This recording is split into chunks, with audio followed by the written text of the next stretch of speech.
Assalamualaikum warahmatullahi wabarakatuh. Perkenalkan, nama saya Fulia Registiani dengan NIM 0805 13824298 dari kelas L2 akan mengolah dari praktikum sistem informasi geografis di materi interpolasi dan overlay.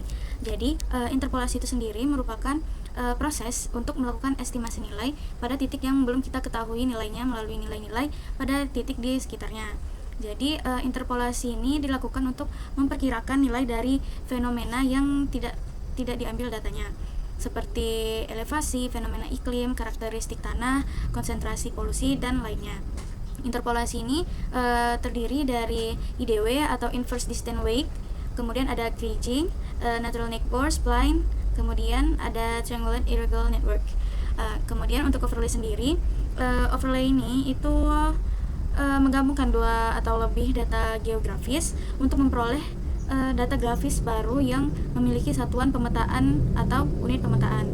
Jadi ada syaratnya untuk yang akan di overlay ini, yaitu harus mempunyai sistem koordinat yang sama. Di overlay ini sendiri ada beberapa seperti intersect, union, track, update, dan yang lainnya. Jadi kita ini langsung untuk pengolahannya aja. Kalian harus buka ArcGIS lalu tambahkan SHP-nya, SHP Indo. Kemudian pastikan kalian sudah mendownload datanya. Kita ke add XY data, kemudian masukkan data arus. Untuk Z field-nya itu kita pilih kecepatan, lalu untuk koordinat sistemnya kita pilih WGS 1984. Lalu kita klik OK. Kemudian kita tambahkan kecepatan arus dan juga laju sedimennya sama seperti tadi. Z field-nya itu kecepatan, koordinat sistemnya WGS 84. Ini kita okein aja, kita tambahin laju sedimen. Untuk laju sedimen ini Z field-nya kita yang X.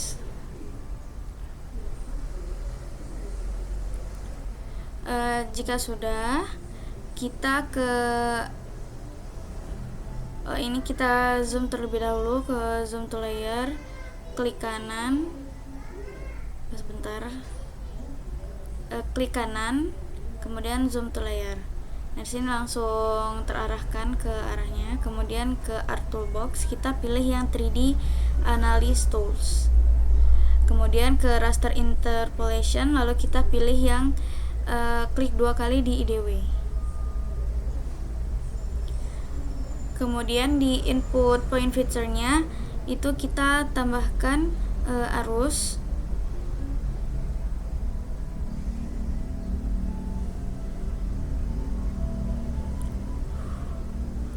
Kemudian untuk Z value-nya itu kita kecepatan, lalu kita simpan ini di geodatabase. Kita bikin geodatabase baru.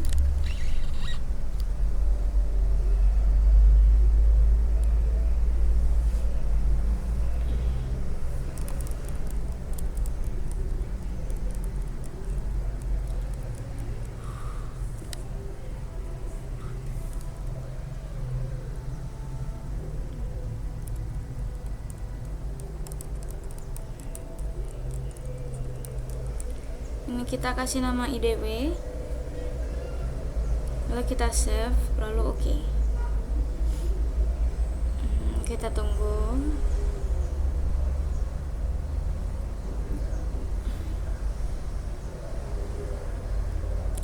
Nah, kemudian jika sudah, kita klik Art Toolbox lagi, lalu kita pilih yang Kriging. Untuk input point feature-nya kita pilih yang kecepatan arus. Z value-nya kita yang kecepatan.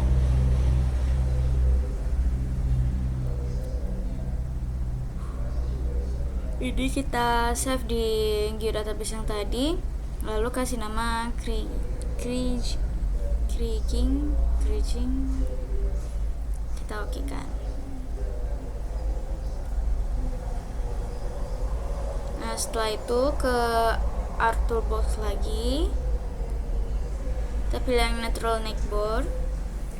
Untuk input point feature-nya pilih yang laju sedimen, Z value-nya yang X. Ini kita save lagi sesuai dengan interpolasinya, nama interpolasinya natural neckboard. Kita okein.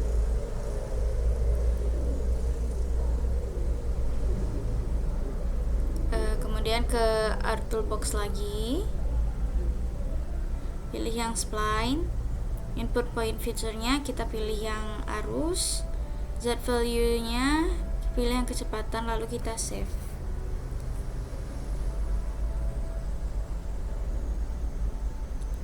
Oke. Kita ke Art Toolbox lagi, pilih yang trend. Kemudian inputnya itu pilih yang arus, Z value-nya pilih yang kecepatan. Pilih yang kecepatan X.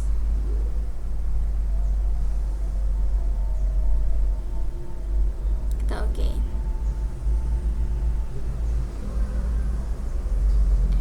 Nah, ini merupakan hasil dari interpolasi.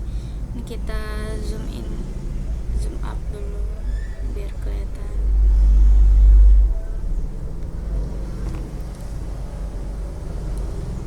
Nah, ini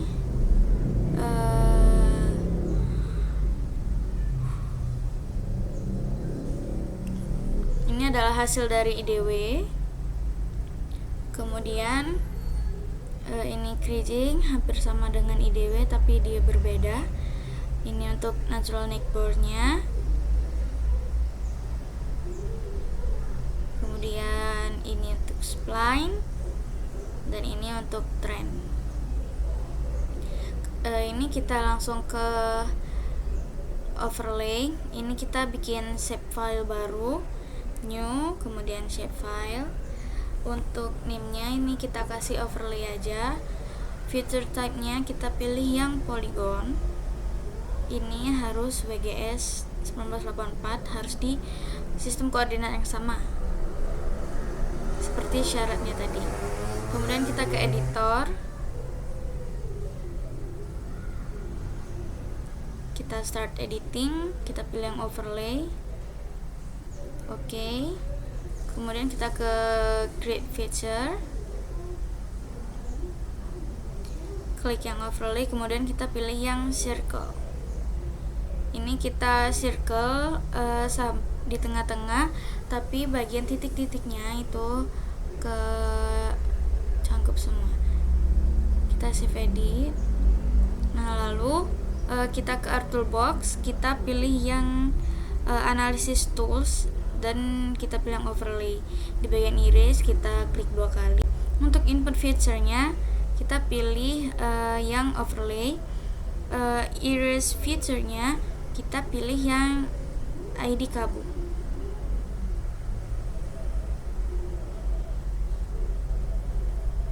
Lalu kita save saja.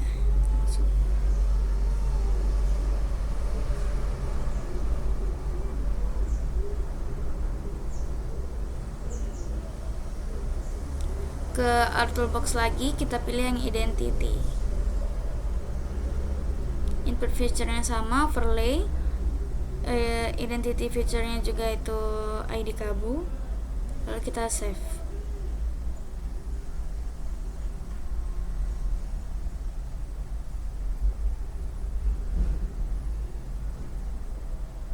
Jika sukses, kita ke Art Toolbox lagi, pilih yang intersect. Untuk input feature-nya kita pilih overlay sama ID Kabu, lalu kita langsung save aja.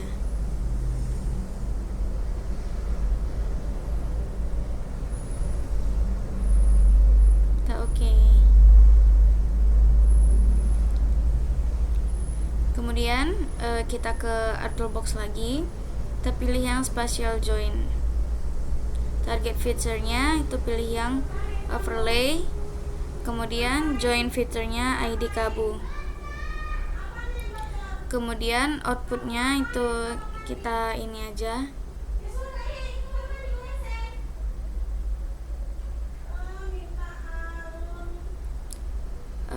Lalu kita ke ini input feature-nya, kita pilih yang overlay.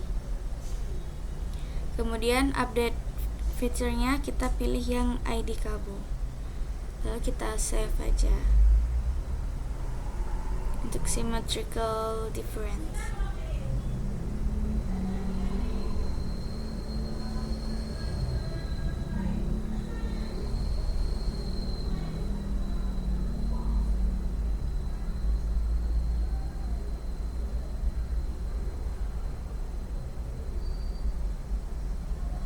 Kemudian ke union, input feature-nya kita pilih overlay sama ID Kabu.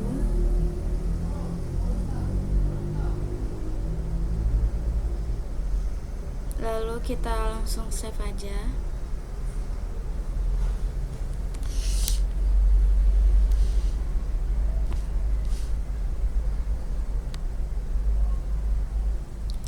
Kita ke art toolbox lagi, pilih yang update.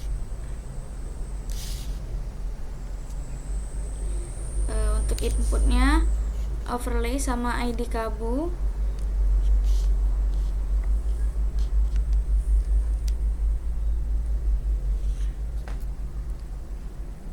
Lalu kita save.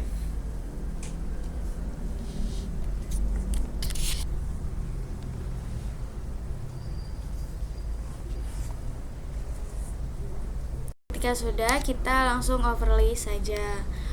Nah, ini merupakan hasil untuk IDW sendiri atau inverse distance weight. Jadi, inverse distance weight ini metode yang dibuat untuk memperkirakan nilai pada lokasi yang tidak memiliki data berdasarkan kedekatan dengan titik sampel. Jadi, titik yang lebih dekat atau yang terdekat itu dianggap memiliki pengaruh lebih besar terhadap nilai yang diprediksi. Kemudian yang kedua ini metode ada kriging, yaitu metode yang digunakan untuk menghasilkan estimasi nilai yang lebih akurat dengan mempertimbangkan hubungan statistik dan pola variasi spasial antar titik sampel. Jadi, kriging ini sering dipakai ketika distribusi data ini memiliki pola yang tertentu. Kemudian ada natural neighbor. Natural neighbor ini digunakan untuk menghasilkan interpolasi yang halus dengan mempertimbangkan kedekatan alami antara titik data menggunakan polygon Voronoi. Jadi hasil dari natural neighbor ini itu biasanya lebih stabil dan tidak menghasilkan nilai yang ekstrim. Kemudian ini ada spline. Spline ini sendiri dia akan menghasilkan permukaan yang sangat halus dengan meminimalkan perubahan nilai secara tajam antar titik. Jadi dia tidak memiliki perubahan secara ekstrim. Jadi metode ini juga sering digunakan untuk memodelkan fenomena yang berubah secara gradual. Untuk tren sendiri, ini digunakan untuk menggambarkan pola perubahan data secara umum dalam suatu wilayah. Jadi interpolasi ini itu membantu untuk melihat kecenderungan atau arah perubahan nilai pada skala yang lebih luas. Nah, untuk overlay ini sendiri, yang pertama ada erase. Jadi erase ini digunakan untuk menghapus bagian suatu layer yang bertumpang tindih dengan layer lain sehingga hanya menyisakan area yang tidak terkena overlay. Kemudian untuk identity ini digunakan untuk menggabungkan informasi atribut dari dua layer dengan tetap mempertahankan seluruh fitur dari layer utamanya. Yang ketiga ini ada intersect. Intersect ini dia akan menghasilkan area yang merupakan hasil dari perpotongan dua atau lebih layer sehingga hanya bagian yang saling tumpang tindih ini yang dipertahankan. Kemudian yang keempat ada special join. Special join ini digunakan untuk menggabungkan atribut dari satu layer ke layer lain berdasarkan hubungan spasial seperti kedekatan atau keberadaan dalam suatu daerah. Yang kelima ada symmetrical difference. Jadi symmetrical difference ini dia akan menampilkan area dari dua layer yang tidak saling bertumpang tindih sehingga bagian yang sama itu akan dihilangkan. Untuk union sendiri ini digunakan untuk menggabungkan seluruh area dari dua layer poligon sehingga semua wilayah dan atribut dari kedua layer itu akan tetap dipertahankan. Yang terakhir ini ada update. Update sendiri ini digunakan untuk memperbarui sebagian data dari pada suatu layer menggunakan informasi dari layer yang akan menutupi area tertentu. Jadi sekian penjelasan tentang interpolasi dan overlay dari saya. Saya akhiri, wassalamualaikum warahmatullahi wabarakatuh.